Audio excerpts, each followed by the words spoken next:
Yes, I know. Yeah, you're really wet, Lucia. Go away, doggies. Go away. We have work to do. Particularly wet doggies. Okay. Good afternoon, everybody. I'm here with my friend Claire. Hi. From the wonderful Podere della Loro, which is a beautiful guest house here in Tuscany that they renovated from ruins. So recently, we've all watched the new film on Netflix called DOLCE VILLA, where this guy goes to Tuscany and he goes to save his daughter from buying a derelict villa and bring her back to America. But in the end, he gets caught up in the life in Italy and stays. And it's a very Hollywood-style film. It's a very Hollywood-style Italy. It's not quite as it is in real life. So we thought we'd have a talk about that because Claire has actually done the whole renovation of the villa from ruins to this beautiful guest house where we're sitting by the pool now on this lovely March day. So what did you think of the film? We really loved it because it really showcased Tuscany. Yeah.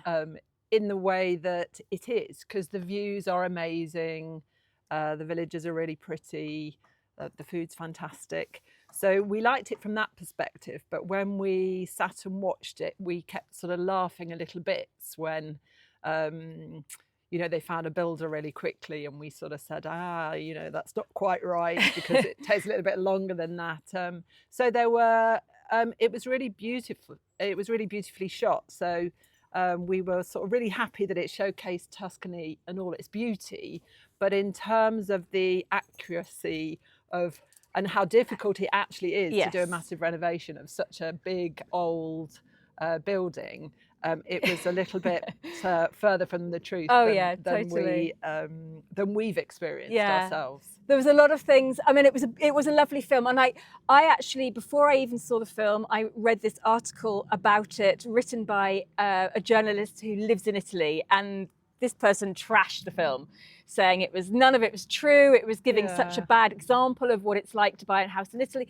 And I agree with everything she said before I'd even seen the film. Yeah. But then I watched the film and it wasn't as bad as I thought it was going to be. It was a nice film. It was very easygoing, very easy to watch, but also very laughable because there was a lot of things were glossed over. They said, oh yeah, the Italian bureaucracy, it's terrible. But here, you can have a license to build and you can start today, which is no way ever going to happen to anybody who buys a house in Italy.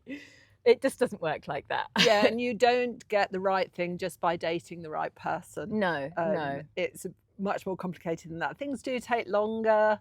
Much longer. I mean, she literally decided to buy the house and was already sleeping there that night. Yeah. That doesn't happen. No, and these you'll see if you see photos of when we started, our whole roof had fallen in. There was absolutely no way we could have lived in it at all because the ceiling had fallen in. We had lots of struts holding all the roofs up. It would have been really, really dangerous to even make one room livable.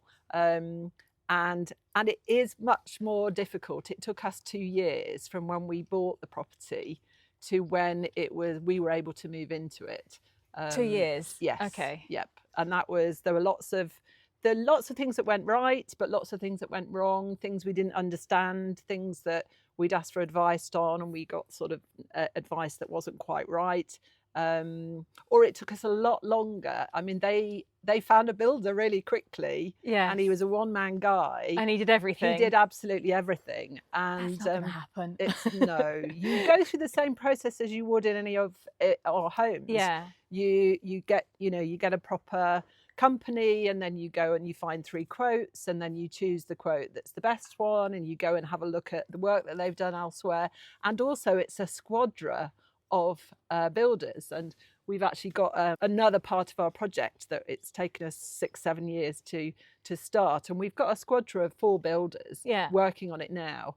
It would be really difficult to do it with one builder, just who's pretty handy. Oh yeah, even if they was as handy as Carlo. I'm not the builder. You're not the builder. No. But even if you were even if you've got one person who's really, really good, it would be really difficult to just have 1 or 2 people. We normally have 4 or 5 people on site every day doing the various things. And then we use a plumbing company for the plumbing work, and then we use a separate electric company for the electric. So Yeah. there's all the same sort of things that you'd find in your own countries. And that's our little dog just having a dip in the swimming pool. How long ago did you finish the main house?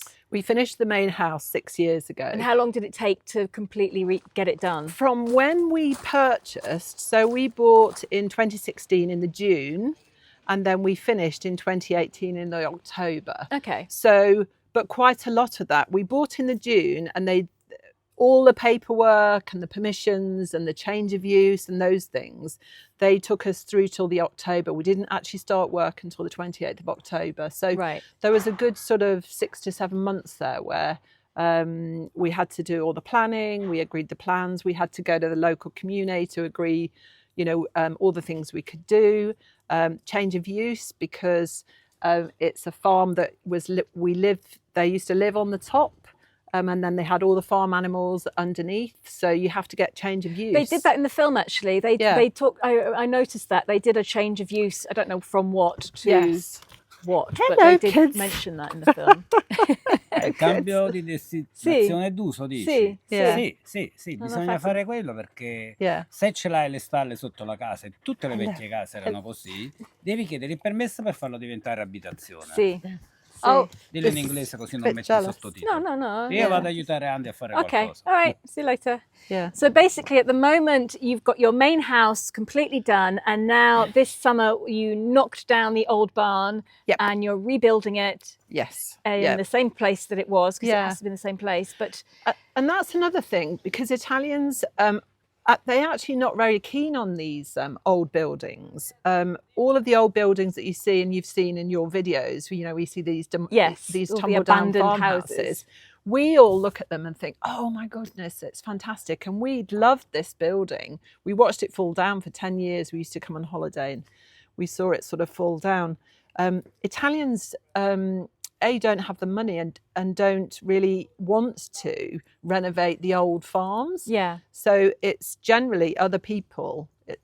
That's a big generalisation, but the projects that we know of where it's the beautiful renovations, like in the film, they're generally people who are either expat or part expat, because they, I come from the UK and we love our old buildings, and we've lived in Victorian houses and we renovate those, and so we really wanted to renovate a really old building, but Italians don't really want to do that, and young Italians in particular want to move to the cities and live in pristine new apartments. So it's generally foreigners coming in and doing it. But again, that is another thing that they glossed over in the film, is that he was there for months and months and there was no mention of him having to have his residency because he wouldn't be allowed to stay in Italy for more than 3 months, without getting a residency. And it's not that easy, depending on how old you are.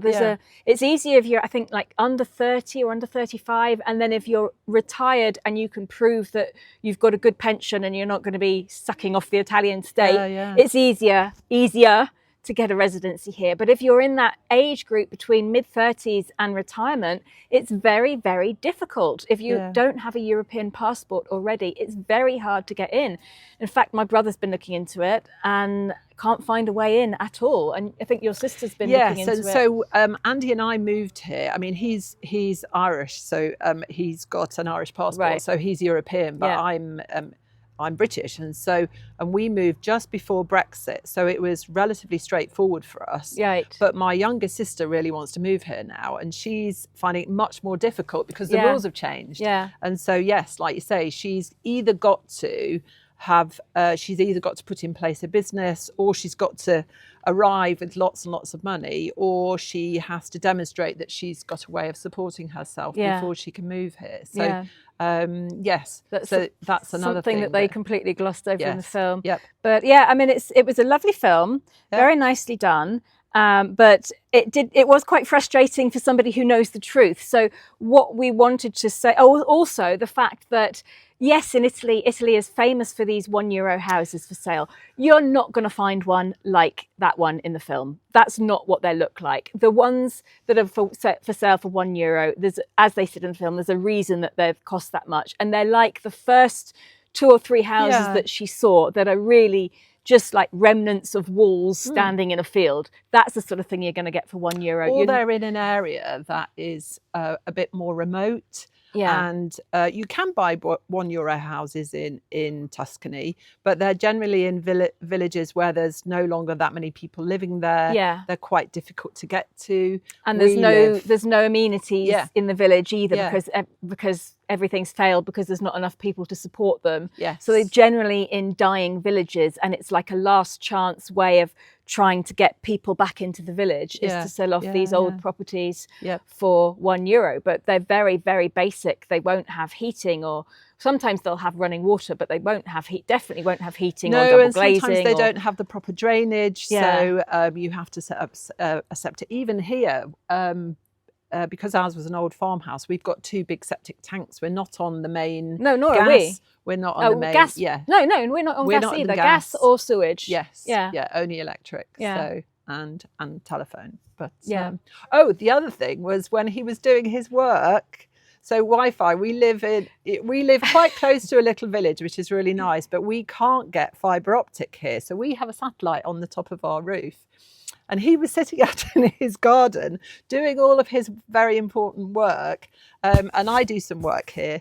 And we do have Wi-Fi, but it's quite slow. And people who come and stay, we just tell them it's part of the pace of life here because the Wi-Fi is a lot slower. Yeah. You can do your work, but you can't do it all the time. And if we have a storm and it's rainy, the Wi-Fi goes out. That was another funny thing. He was busy doing all of his work, having video calls. And straight away from the very beginning, they had Wi-Fi already set up in the house. Amazing. They did. Lucky them. They did. Yeah. My Wi-Fi it works, but it's very slow, even compared to the Wi-Fi we have in Positano. So an example is, for me, my best example is how long it takes me to upload a video. Yeah. So in Positano, it takes me about an hour and a half to upload a video.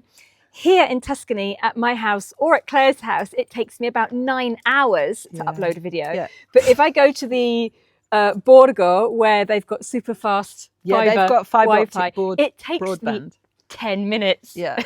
And there's a really funny story with that fibre optic broadband, because you see that black cable? Yeah. That is the Borgo's fibre optic broadband, but the company won't connect it to our house, even though we had to give them permission to go over our land. It's literally about 3 meters from us. We can see it.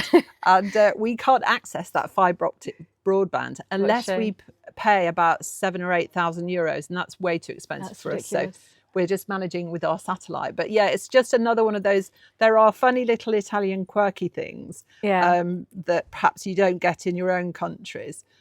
So we can sit and look at the fibre optic cable, but we can't access it. Have it unless you've got the password for the one in the Borgo, and you can sneak over there and sit outside their gate, which I have done a few times. Yeah.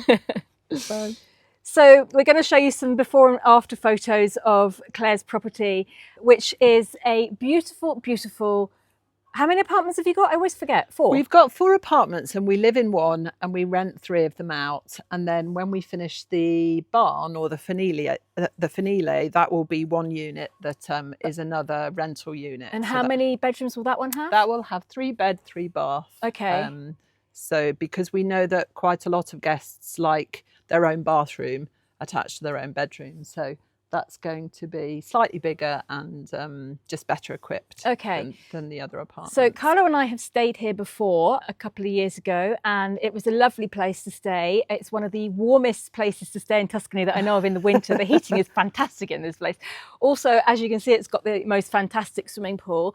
It's in a great area of Tuscany. We're near the town of Palaia, which is where I call the 40-minute zone, because you're basically between 40 minutes and an hour from everywhere that you'd want to visit in Tuscany, pretty much. So Lucca, San Gimignano, Florence, Pisa, Volterra, all of those very iconic big towns or cities in Tuscany. That's about 45 minutes away.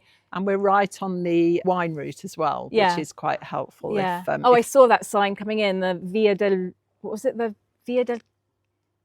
Collina del Vino, the wine hills or something. Yeah. So it's a great area. It's a really lovely place, and it's a beautiful place to come and stay. So if any of you are thinking of coming to Tuscany, I would highly recommend it. You're surrounded by olive trees. How many olive trees have you got? Well, we've got, we were told we had 300. This is another thing about buying old properties as well, is the land that comes with it. Because we only wanted a little bit of land. We love gardening, but there's a lot of heavy work if you have a lot of land, but we had to have all the land. So we've got 13 hectares. Which so is we've a huge amount. We've got 300 olive trees. And so we make our own olive oil, which is fantastic. But as you'll know, because you've got olive trees, it's a lot of hard work. My husband is in the background somewhere. There he is. Pulling olive branches. Oh, Carlo's helping him. Yeah. So the harvest is really straightforward and really nice.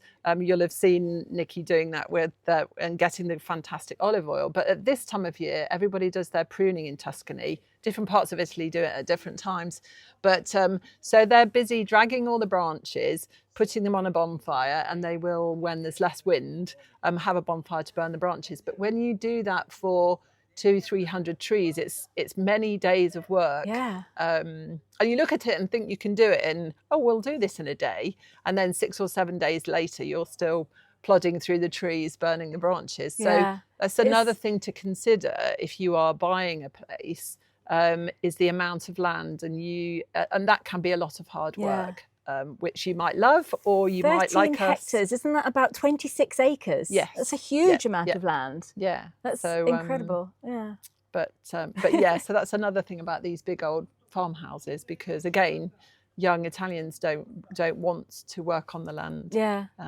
So it's very beautiful and we do love it, but it's hard. At some times of the year, we get really exhausted with a lot of the work. Yes, yes, I know. We haven't even started our pruning yet. We've got to get onto it. It's getting late in the season for that, but we just haven't had time. But a little help from your friends. Well, yes, they said they'll come at the end of next week, so hopefully it'll get started soon. Yeah. Thank you for chatting to me about this. I hope you've enjoyed this conversation. We're now going to go and give them a hand, and we'll see you in the next video. Bye.